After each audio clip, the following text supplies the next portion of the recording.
Well, here we are on the final day of our series of Seeing Through the Fog, and day 7 is about grace overcoming guilt.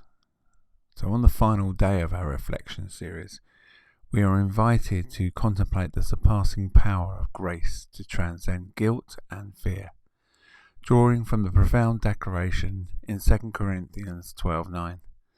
And this passage captures the essence of grace as not just a counterbalance to weakness and failure, but as the very means through which God's power is made manifest in our lives. It emphasizes the sufficiency of grace and reminding us that it's not our strength or perfections that glorifies God, but His power working through our imperfections. So understanding the sufficiency of God's grace is pivotal in overcoming guilt and fear. It shifts our focus from our shortcomings to God's infinite capacity for forgiveness and transformation.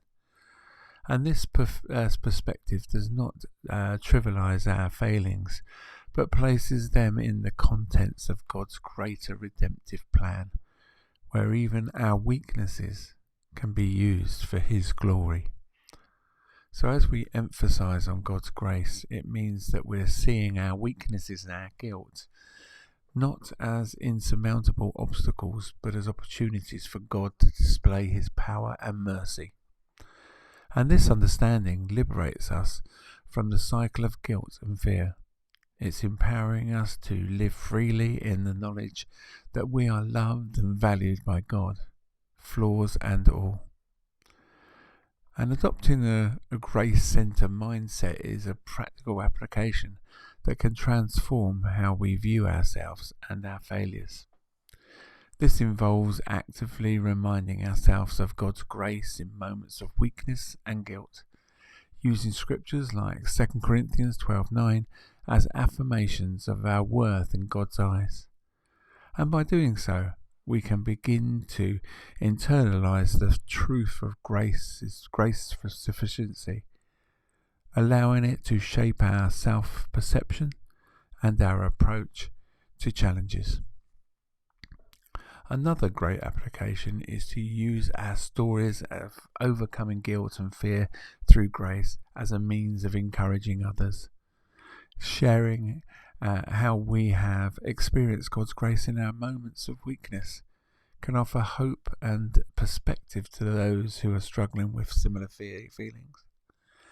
And this can be done through personal testimony in small groups, written reflections or one-on-one conversations.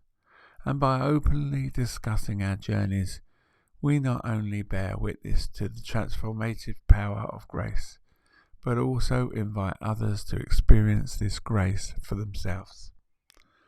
So here we are, day 7, and it rounds off our reflection series by anchoring us into the truth that grace is not only sufficient to cover our sins, but is also the power that transforms our weaknesses into the testimonies of God's strength. And embracing this grace fully offers us a way to navigate guilt and fear, not by denying their reality, but by viewing them through the lens of God's boundless love and mercy. And as we conclude this journey, may we carry forward the lessons of grace and allowing them to continually shape our lives and interactions. And may we always remember that in our weakness, God's power is made perfect.